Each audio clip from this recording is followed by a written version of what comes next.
What if it's not failure? What if it's not failure? What if it's plan? Control the collapse, let it all fall down. Build it back up, wear a different crown. Smile on TV while the world might drown. Kings don't panic, they just move the ground. Control the collapse, yeah, I see it clear. Fear in the masses, but the plan right here. Break everything and become the cure.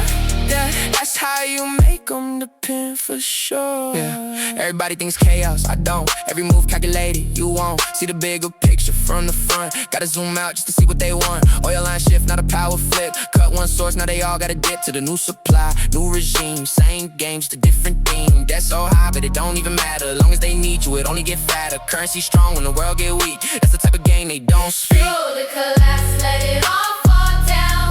Build it back up, wear a different crown. Smile on TV while the world might drown. Kings don't panic, they just move the ground. I can feel it in the air, something ain't right. Everybody tense like they in the sight. People living day to day, try to survive. Why the ones above decide who alive? It's deeper than wars, control the need. Control what you eat, control what you breathe. Control what you think, what you believe. Then you ain't free, you just deceive. If the world crash, you run into same ones that was causing it for you. That's the trap, that's the loop, that's the code. Break it down, they sell you the road.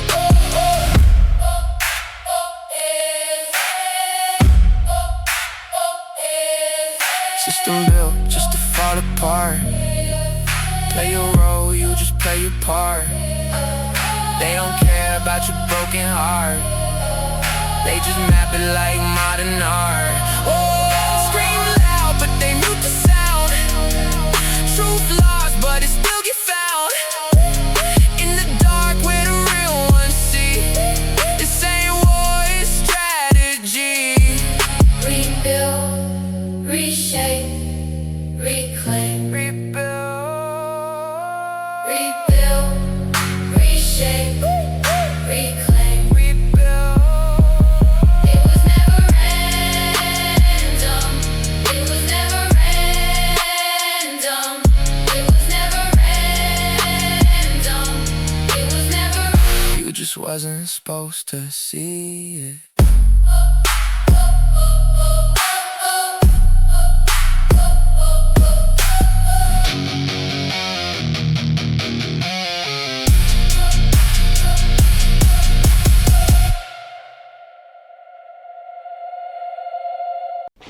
Today, I want to look at how the global economy will collapse.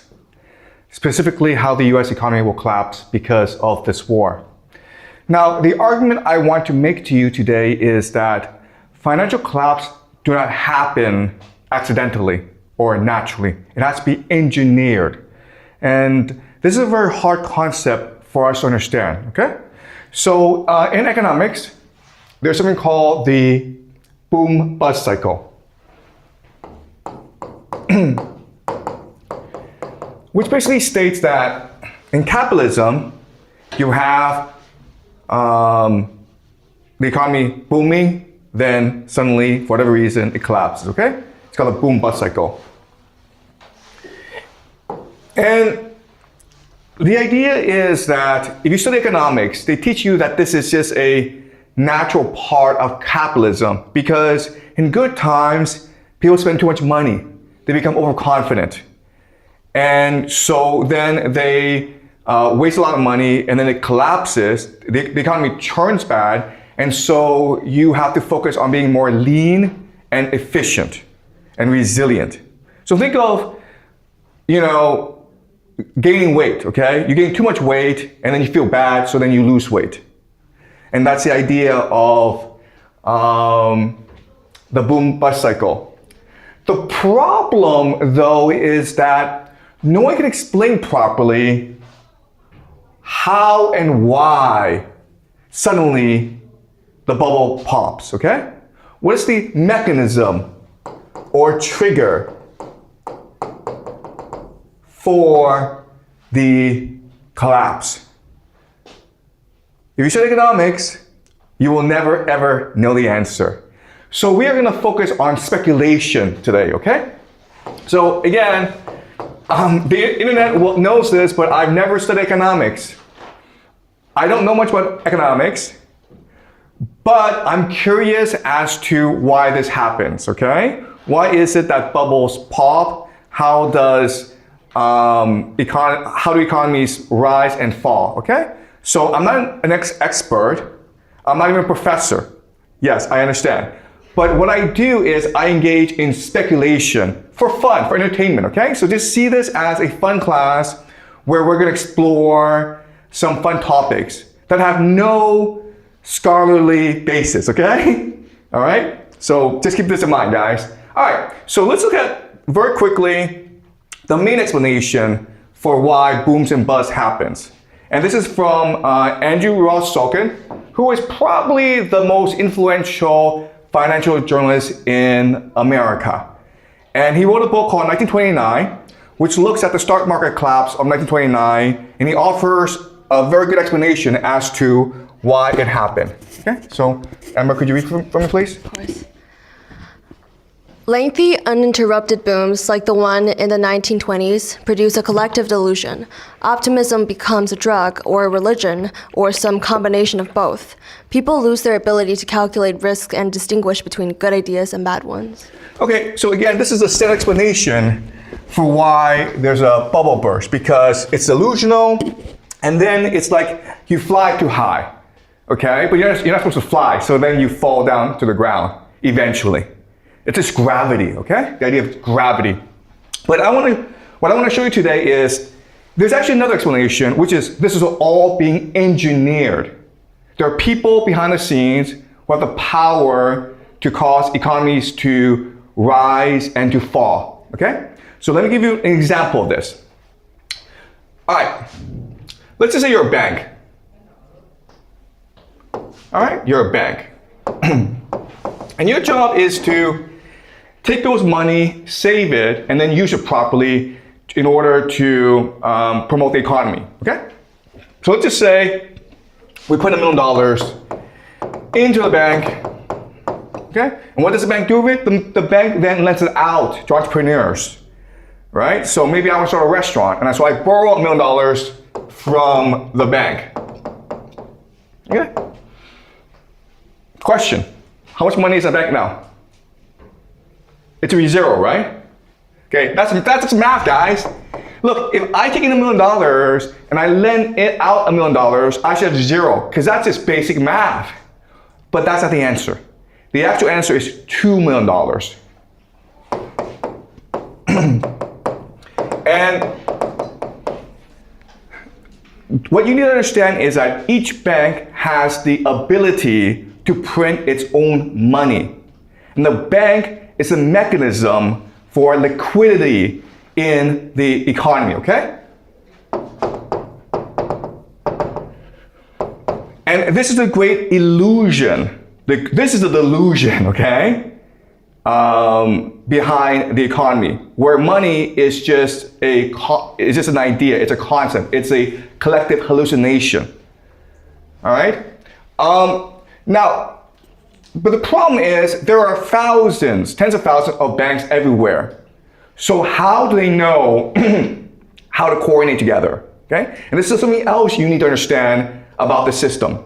There's actually something called a signaling mechanism.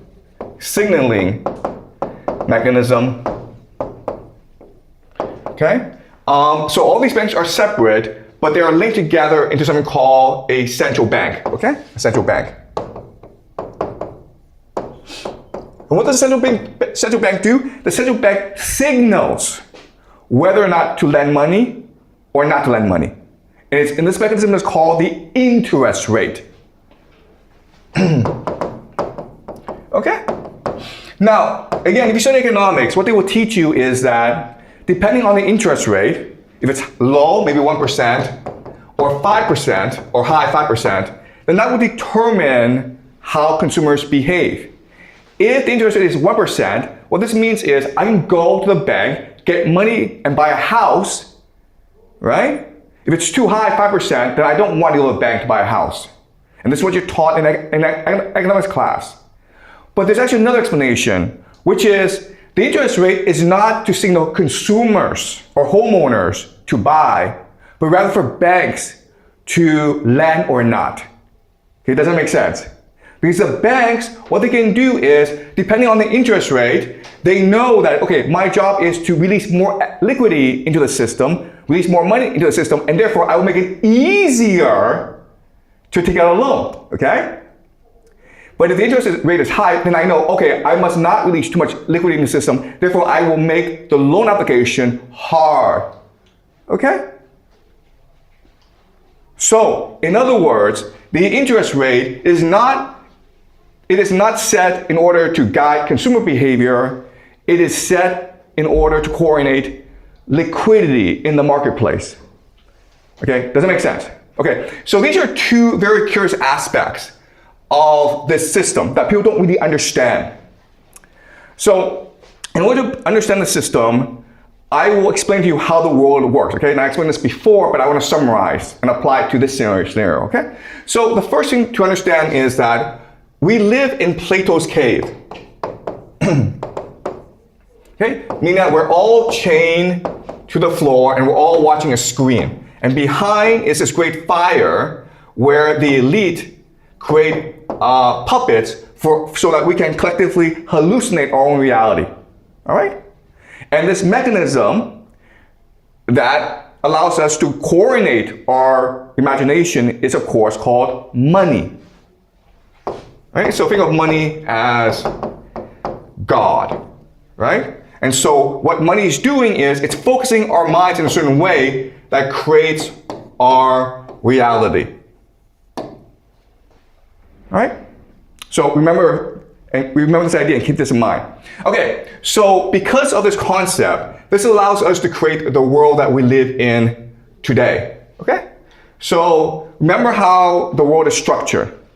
You have the empire, but then you have the game masters.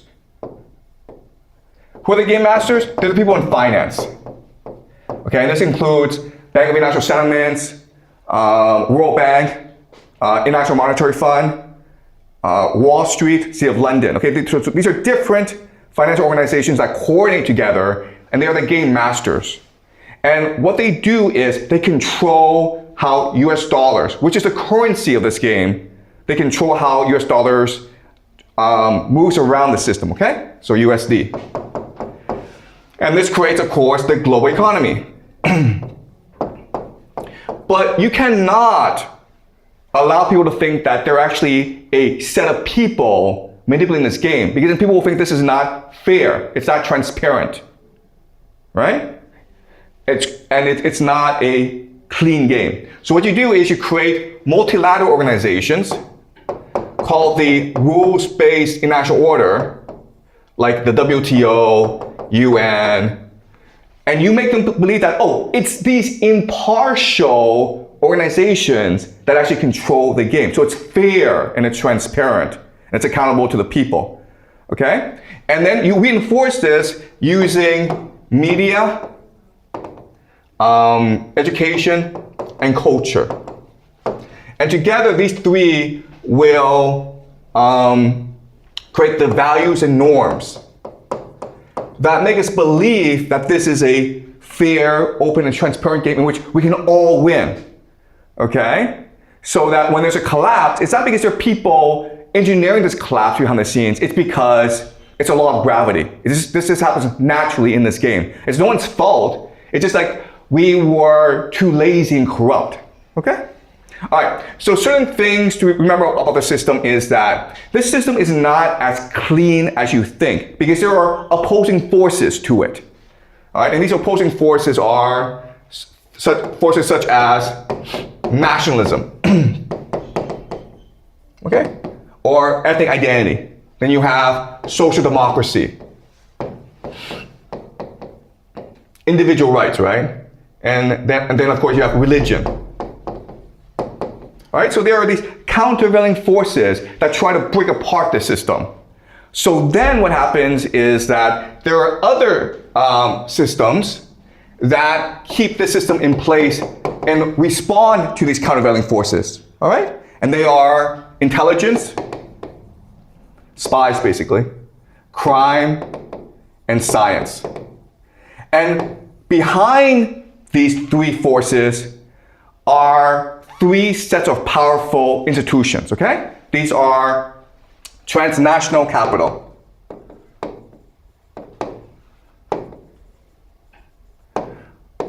secret societies, and the last is elite families. Okay, some people call them the Illuminati. Okay, it doesn't matter. All right. So this is how the world works, and underpinning this elite is something called the occult, which we'll study later on. Okay. All right. So certain things that stand out about the system that you may notice is, hey guys, look.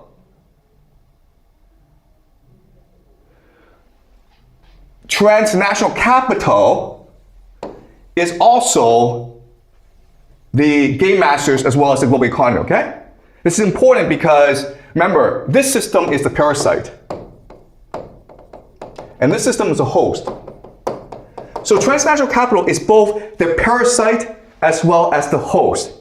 It's both the game master as well as the player, okay? So this obviously leads to a lot of corruption. So then the question then is, how do we get this system? Where did this system come from? So let me go into some history, okay? So the year is 1688. And in Britain, that's something called the Glorious Revolution.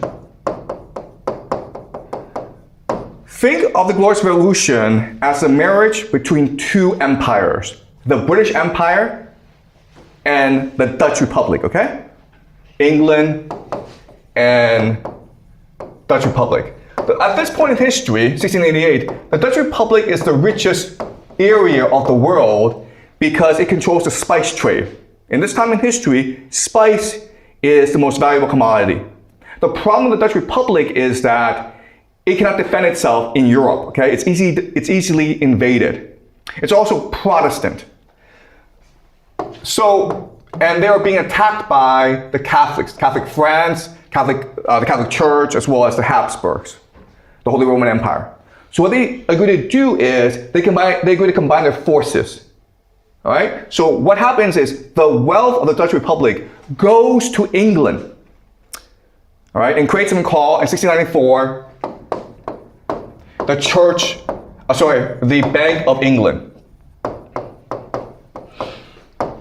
Okay, so this is a private bank that is not accountable to the public.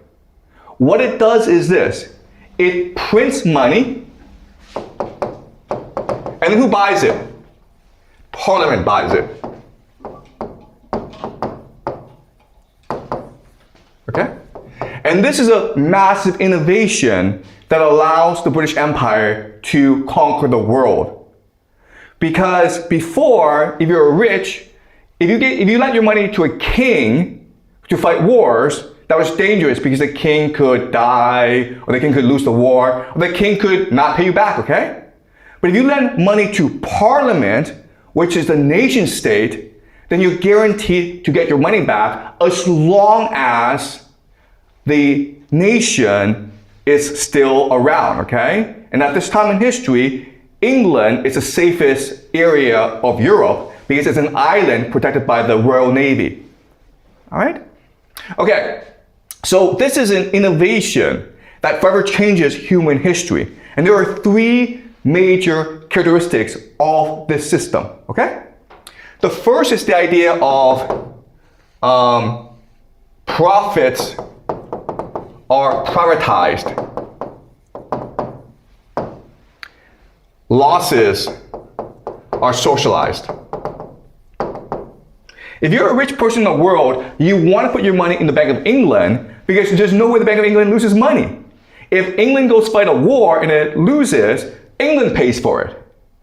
But if it wins the war, then you get the money for it. Okay? So this is the first concept you need to understand. All profits are privatized. All losses are socialized, picked up by the nation state, the people. That's the first thing.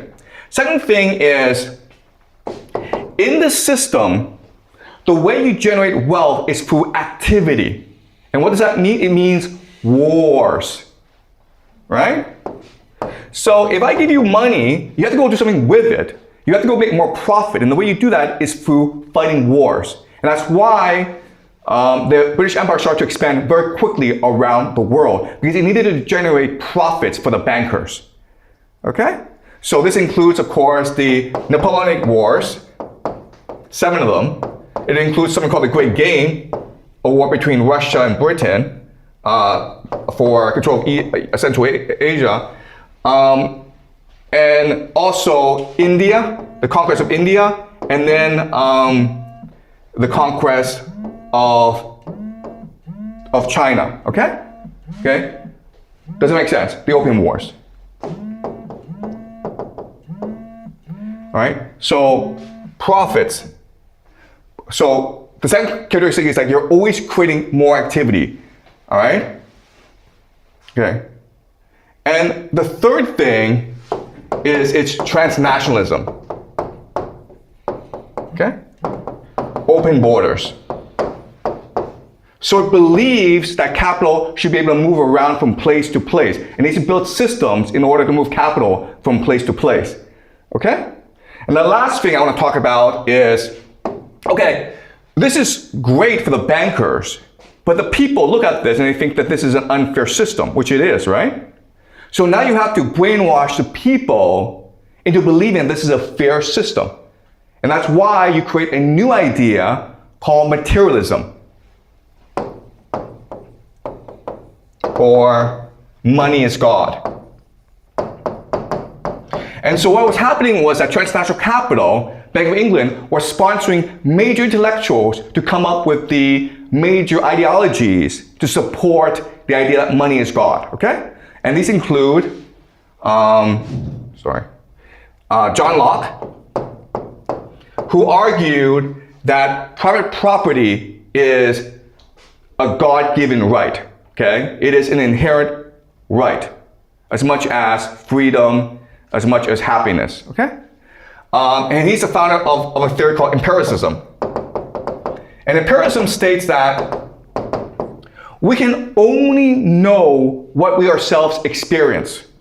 It is not feasible, it is not practical to try to come up with a theory of the world beyond our experience. So don't think about God, because God is beyond our experience, okay? Then you have someone named David Hume. Okay, David Hume.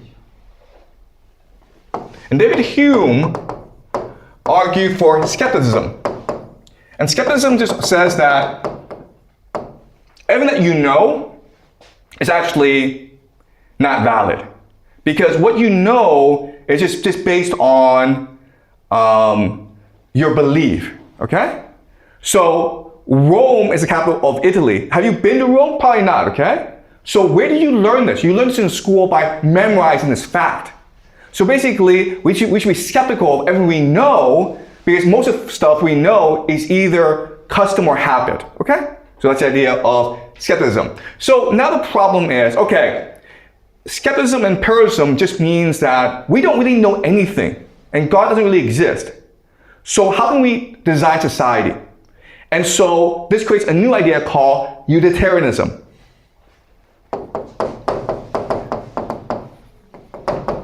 Which is to say that if it is useful, if it gives us pleasure, it must be good. Okay? If you take drugs and you are happy with it, it must be good. If you like spending money, it must be good. Okay? And this is from Bentham. And then John Stuart Mills will make some adjustments to it, okay? But this becomes the very concept of liberty. All right? Liberty just means that you are free to pursue as much money making as possible, because that is the ultimate good. That is what gives you the most pleasure in life, spending money. Okay? That's what liberty is. If a country prevents you from making money and spending money, it's an evil dictatorship. A good country allows you to enjoy the pleasures of making money. Okay? And then what will happen is that these are the three major philosophers of materialism, of British liberty, and then you'll have people like Marx come in. And he'll introduce the idea of dialectic materialism. Dialectic materialism. Which is say like the world is one of class struggle. It's not between God and us. It's not between the divine and the material. It's one between the poor and the rich, and that's it, okay? So Marx is taking out the divine from the equation. Then you have Darwin, theory of evolution, which basically says, we're just animals, man. Okay, that's all. We're not divine beings. We're all just animals. Then you have people like Freud. Sex is awesome, guys, okay? That's what we should be doing. We should be making a lot of money and then having as much sex as possible, because that's what we are. We're just apes, okay? So this becomes the very foundation for the idea that money is God, all right? Okay, so what then happens is that transnational capital, which has conquered the British Empire, it's now seeking new opportunities for its investments. Okay? So where it goes next is, of course, America. The problem is that the Americans just had a revolution to destroy the to get rid of the British Empire, right? So the Americans don't want transnational capital. It doesn't want Bank of England or City of London to come in and conquer it. So what happens is the City of London, the Bank of England, they use agents in America. And these agents, of course, are called, there's three of them. Okay, well, there's actually a lot. But these agents include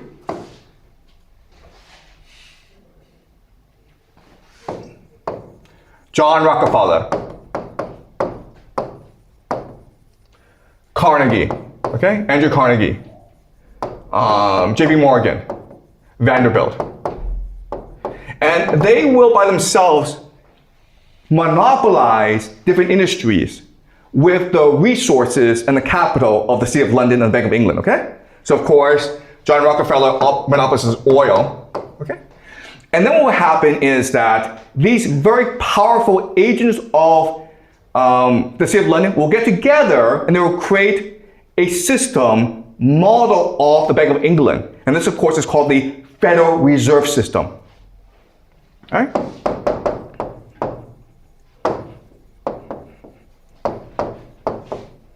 1914. And strangely enough, after the Federal Reserve System is created, three things happen, right? The first is that America enters World War I. Then you have the 1929 stock market collapse, followed by the Great Depression. And then 1941, America joins World War II. Okay, do you understand? So, Federal Reserve System means that, like Britain, America is now controlled by transnational capital, right? And it's the same system now, where profits are privatized, losses are socialized, and where it's important to open the country up to capital movement, all right? Okay, so as we know, America wins World War II, and what it does now is that it tries to move the system all around the world, specifically Japan and Europe, okay? Where it's able to control the territory. And eventually it fights a Cold War with the Soviet Union, but then it wins.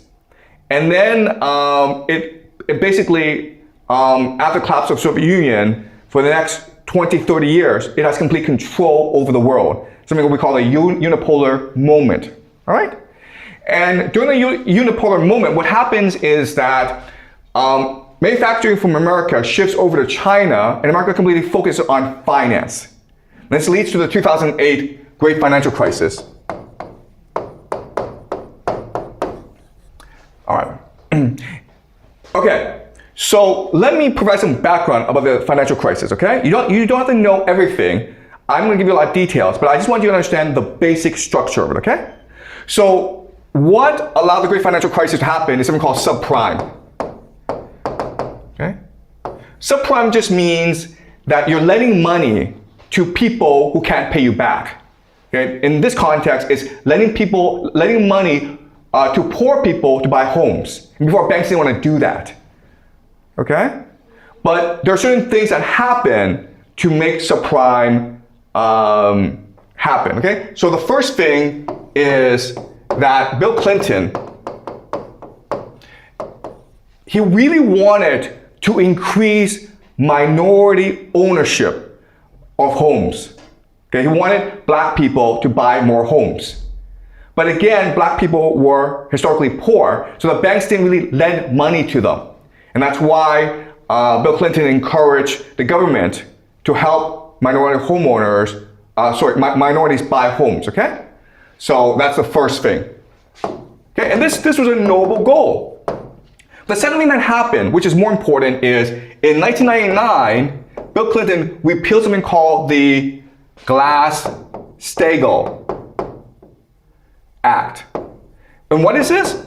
The Glass-Steagall Act just said that if you are a bank and you take money from depositors, you cannot engage in risky lending. Okay? If you are an investment bank, okay, if you're a retail bank, you cannot engage in risky lending. But if you're an investment bank, a private bank, you can engage in risky lending. And so that's what the act said. Very simple, okay? It's trying to mitigate risk in the system. But by repealing the Glass-Steagall Act, what you do is you combine retail and investment together. And so these banks now become very large. And once they become very large, they need to create financial vehicles in order to generate more profit, okay? And at the same time, what's happening is that because America has the unipolar moment, everyone wants to invest in America because they think America is the safest place to put your money, okay? So this includes the GCC, the China, Europe and its pension funds, and also Japan, okay? Japan is investing in America because of something called the yen carry trade. And this is one of the dumbest things in the world because at this time in history, Japan is suffering from deflation, right? No one's spending any money. So what the government does is that it lends money out to institutions at 0% interest, okay? Now the institutions are supposed to take this money and promote more liquidity in the system. But instead what they do is they take this money and use it to borrow or buy US treasuries, which provide 5% pay, okay? So you're borrowing money at 0% and then lending it out at 5%. And it's something called the yen carry trade, okay? It's one of the dumbest things in the world. We won't go into it, but again, there's massive money coming into the US financial markets and they need to create more investment vehicles for investors, okay? And they create something called the CDOs, which means collateral debt obligations, okay? But basically it just means subprime, all right? The idea is that mortgages are a good investment because people have to pay a monthly mortgage, right? Therefore, you're guaranteed certain money at the end of the month, okay? The problem, of course, is subprime could lead to default, okay? But at this time in history, no one was concerned about default because of the idea of too big to fail. Which means that, look, the system is structured so that everyone is involved. And if these homeowners default, and the banks default, then the entire economy collapses. Okay? So the idea is too big to fail. The system will keep on going because if a certain percentage of homeowners were to default, the entire housing market would collapse. Okay? Does that make sense, guys? All right? So this is one big Ponzi scheme. But we know for a fact that in 2008, this system collapsed. And for the longest time, what we believed is it's because the defaults were too many. They were too much. And so the system had to collapse. But if you look at what happened, what you will discover is that's not true, okay? The banks could just choose to roll over the default, okay? Meaning, okay, you owe me $1,000, right? For the mortgage, but you can't pay me. What do? Well, I say, pay me back next month, right? You're like, next month you can't pay me back? Don't worry, pay me back the month after, okay? I can have the system keep on going. Because remember, the system, this money is just based on an illusion. Does it make sense, guys? All right. But it collapsed, okay? So that's something that we're gonna look at today. All right, so as you can see from this map, this chart, at first what was happening was that the government was the one issuing out loans, okay? So the government is basically light blue. But then because this industry was so profitable, private banks started to come in and issue their own loans. And these became very risky loans, okay? And this led, of course, to 2008 when the entire thing collapsed. Okay, all right. So the big question is, why did the financial market collapse? So this is the CDO issuance, okay? As you can see, it's generating a lot of money for these private banks. And then suddenly in 2008, there's this massive default, it collapses. The question is, why did this happen? And again, you're taught in economics class, this is just a law of gravity, okay? If you go too high, you're gonna fall. But what people don't tell you is this. There are actually people who made a lot of money because of the collapse. John Paulson. How much money did he make in this collapse? $20 billion, guys. That's a lot of money. $20 billion. How did he make his money? He made his money by betting that the house market would collapse. You understand what happened? Okay? So think about this. Okay, I lend $1 million to Amber, okay? And every month you have to pay back $10,000. But then suddenly you can't pay me back, right? But if I tell you, Amber, you can't pay me back, you have to give me your home, okay? Then I lose my investment in you, right? So I don't do that. I keep on letting you live in the house, pretend that you can pay me back even though you can't pay me back. But then Vincent says to me, hey, Mr. Jiang, I bet you that Amber will not default on her loan because she hasn't defaulted in the past 10 years. I say to Vincent, how much do you want to bet me? And he's like, $500,000. Okay, he's so confident that you will not default, right? So I say, sure, Vincent, I'll take this bet with you, right? Now what I do? Now I make you default because now I can make $1 million from Vincent. And that's how it worked, guys. You think it's a very complicated thing. It's not. It's all a giant scam because only a few people control the entire system. This is how you make $20 billion in this game, okay? There's stupid people buying mortgages from you, right? But you have even more stupid people who bet that you will not default on these mortgages. And so you take your money from the stupidest people. And that's why the system collapsed. Because you're gonna make more money from collapsing the system than just letting it go on, okay? This is John Paulson. This is Jamie Dimon. And he also profited from the bank collapse. Why? Because when these banks collapse, you can start to consolidate the banking industry, okay? So JP Morgan started to buy these other banks that were losing money, and then JP Morgan now is the largest bank in America. All right? Also, guys, look at this. Before 2008, most homes were actually owned by individuals, okay? This is 2008, okay? So the gray are just individuals. They might have one home, they might have 10 homes, okay? But this is basically individuals. The blue are those who own more than 1,000 houses.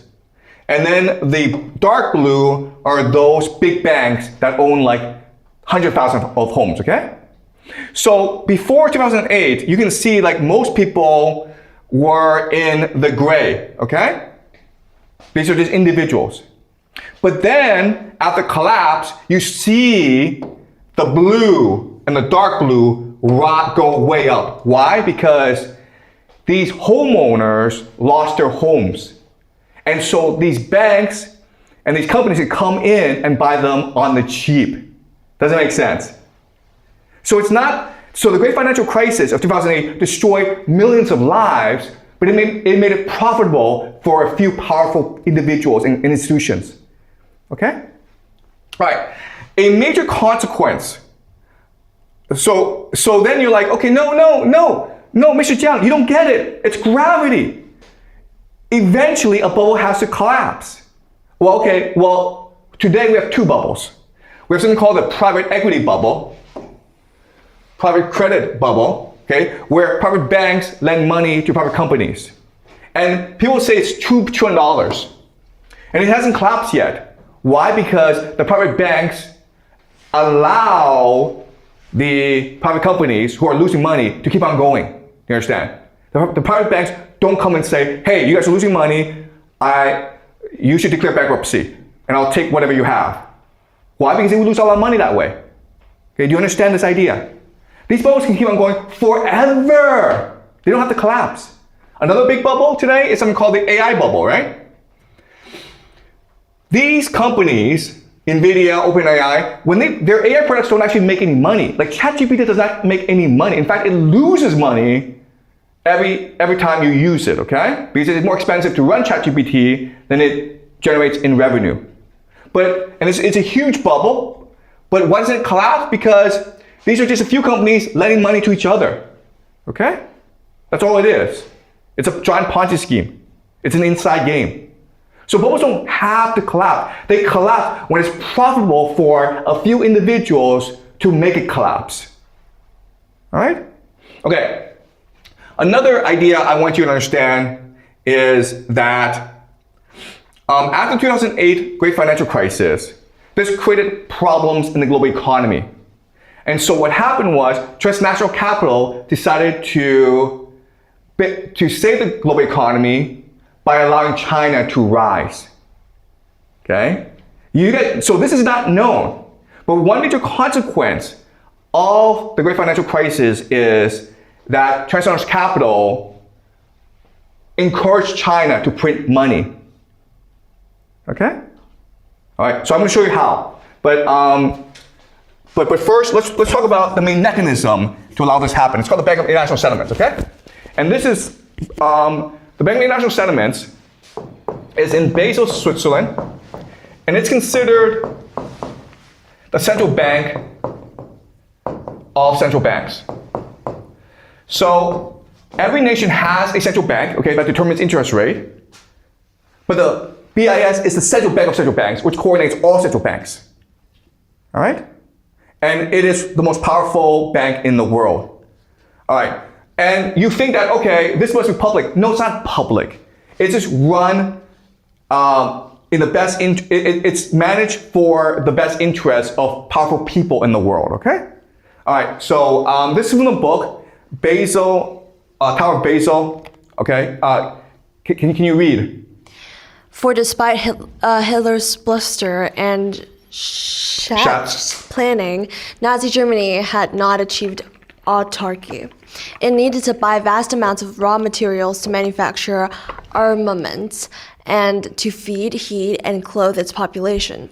Swedish steel, Romanian oil, Portuguese tungsten, even South American beef, all had to be purchased and paid for in hard currency. Nazi Germany needed a financial channel to the neutral countries it ran through Basel, which is the main reason why Nazi Germany did not invade Switzerland or Sweden. These neutral countries were far more used to the Third Reich as Third Reich as monetary hubs on the transnational financial network than as extra swaths of German-controlled territory. Okay, so what this means is this. In his speeches, Hitler promised independence from the global financial order controlled by the British, okay? But you can't really do that because you still have to buy things from other places. But then you're like, I need a bank to lend me money to buy things, but also help me facilitate transactions. Okay, and this is the idea of transnational capital. And transnational capital, they don't really care if you're evil. They don't care. All they care about is how can I make money. So this Bank of International Settlements and transnational capital was helping to fund the Nazi war machine because it was profitable to do so. Okay? And you'll think, okay, after Hitler lost, the Americans would surely know, okay, Bank of International Settlements is evil because they helped the Nazis, therefore we should destroy the Bank of International Settlements, okay? But that's not what happened.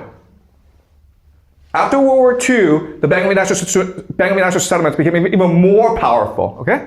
All right, can you read, Amber? Marshall aid came at a price, remodeling European societies on the American model of consumerism and consumption. Hoffman's propaganda arm produced pamphlets, posters, leaflets, radio programs, and even traveling puppet shows that extolled the American lifestyle. The American dream, a house in the suburbs, a car, and numerous household appliances, was projected as a near guaranteed benefit of American-styled freedom.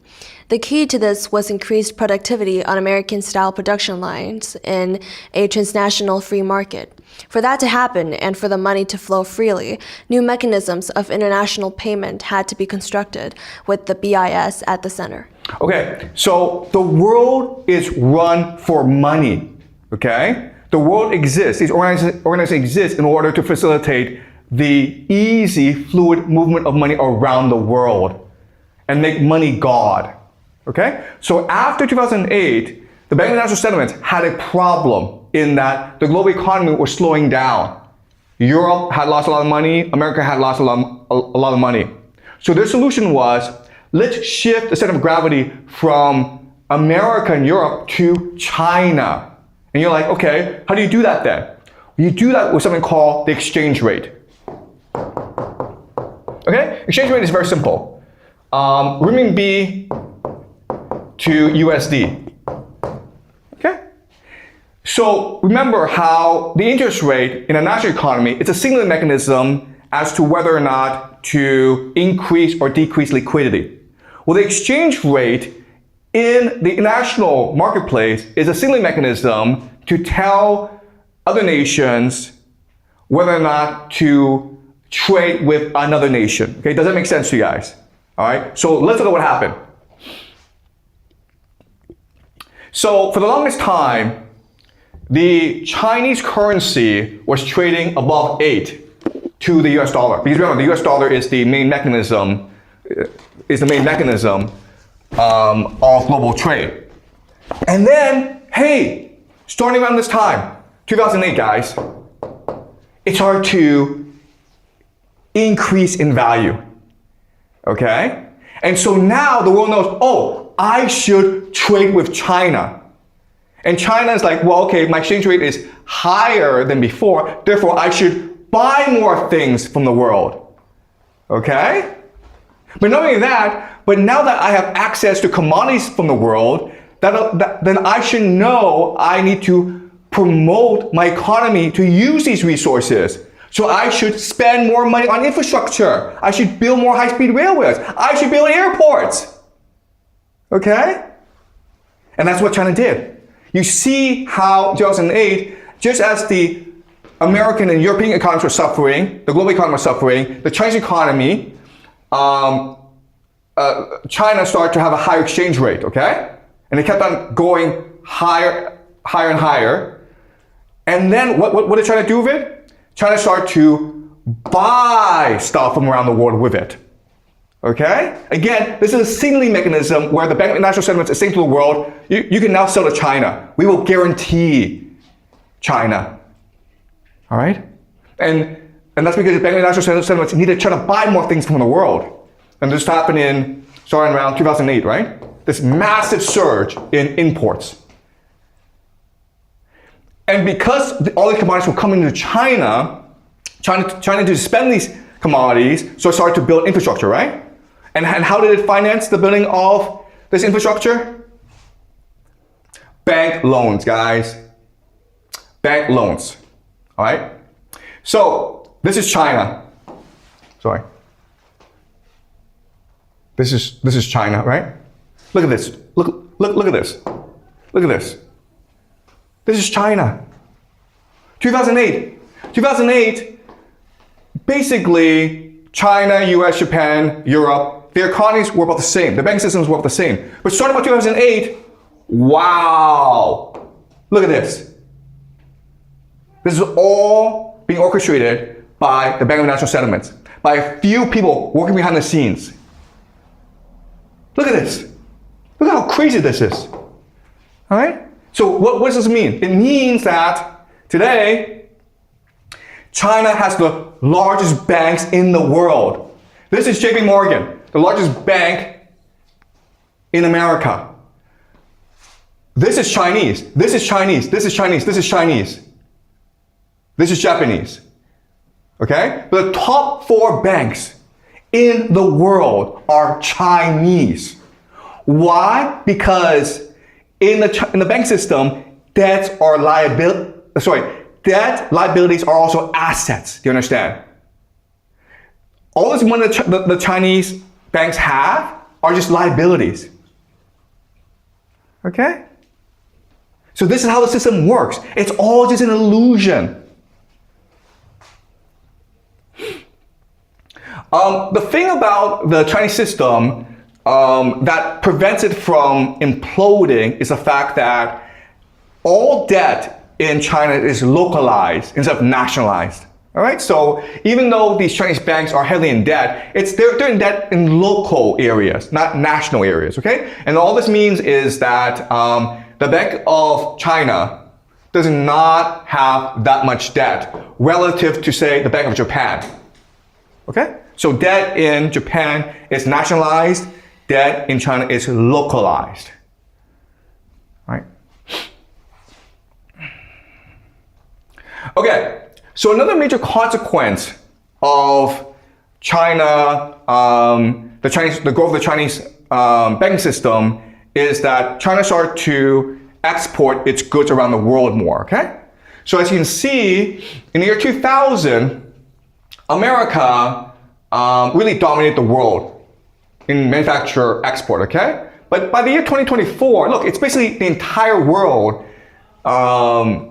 is buying Chinese exports, all right? And so this is a deliberate strategy of transnational capital to move the center of economic gravity from the United States to China. But the problem with China, the reason why China has not become the hegemon, is that China's not interested in being the hegemon. In other words, military power.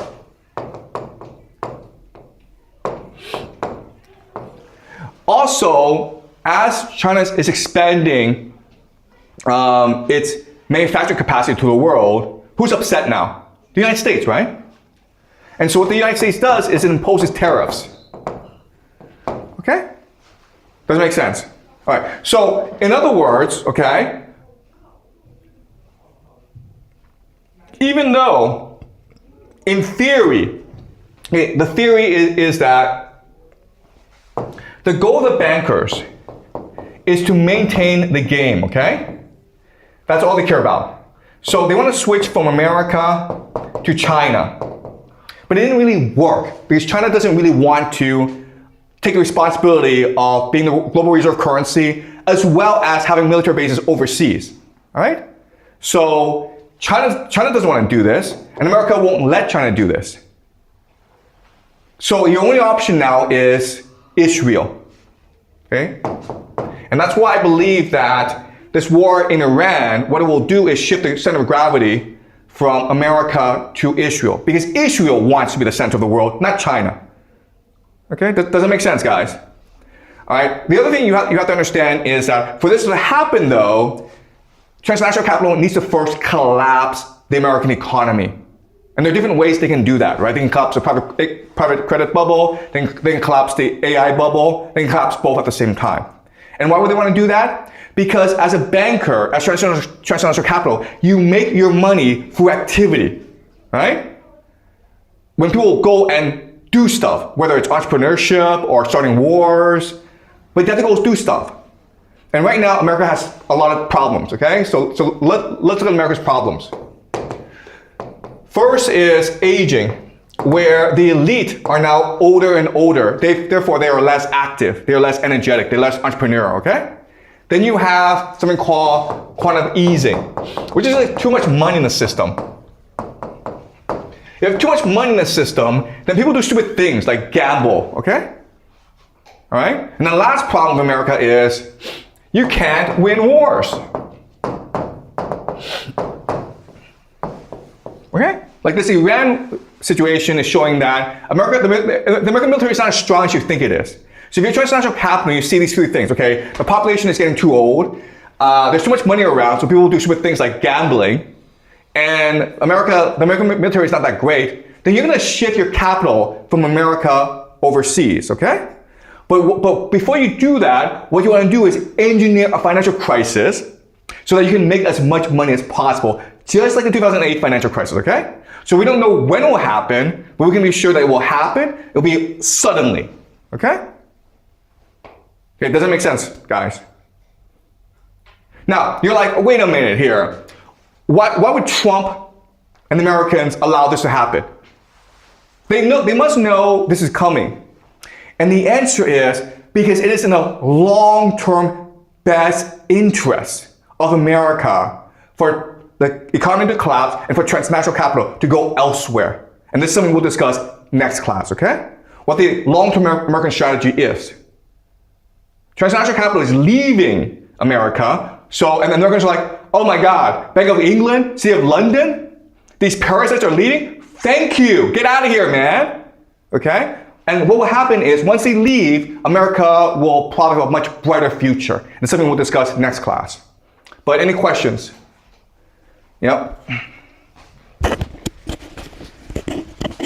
So seems like that America is in a disadvantaged situation, but they know what they are doing and they're just sending parasites outside of their country and having a more long-term benefit. Is that right? Okay, so this is something we'll discuss next class, okay? But this is not a deliberate strategy, all right? Because if you think about it, economic collapse will destroy a lot of wealth in America. It will probably create conditions for civil war in America. It will create a lot of pain. But there's certain people, for example, Donald Trump, who believe that this pain is necessary in order for America to become great again, okay? He said his motto is what? Make America great again. And how do you do that? You get rid of these parasites. But to get rid of parasites, guys, it's a painful process. It's like a cancer, right? Have you guys been through cancer treatment? It's painful. Chemotherapy, they do surgery on you. You have to like eat this, crappy food all the time. It's a painful process, okay? So transnational capital, it's a parasitic force, it's a cancer on the American host. They have to get rid of it, but it's gonna be a very painful process. That's gonna take a long time, years, possibly decades, okay? Yeah, Amber? Thank you. So if transnational capital is leaving America, then how would you think this shift would impact the global economy? Or would it at all? Yeah, okay. All right. Yeah, all right, so this is something we'll discuss later on, okay? But let me just show you how this shift happens. All right, so right now you're in America. And the best place for you to shift is Israel, okay? Why? Because you're interested in activity, okay? You're interested in putting your money in a place where it's gonna grow, right? And why is Israel growing? Well, because of the Greater Israel Project. Right? They want to conquer the Middle East, but then it has to rebuild, right? After the war, rebuilding. And then what it's going to do is become the hub of global trade, right? Because Israel controls Africa, and this is something we'll discuss next class, okay? So this is why you want to invest in Israel, for these three reasons. Why? Because they're going to keep on fighting wars to achieve the Greater Israel Project. Wars are profitable. Wars are the most profitable enterprise in the world, okay? Second is that they have to rebuild after all this destruction. So they need capital. And the third is they will control global trade because of the location, okay? So this is why Israel is a smart investment for transnational capital. I'm not talking about like us, okay, with like $1,000. I'm talking like trillions of dollars will probably go into Israel. All right, so to leave America, what you want is a stock market collapse, okay? An economic collapse. Why? Because economic collapse not only allows you to leave with as much money as possible, but also allows you to buy up distressed assets.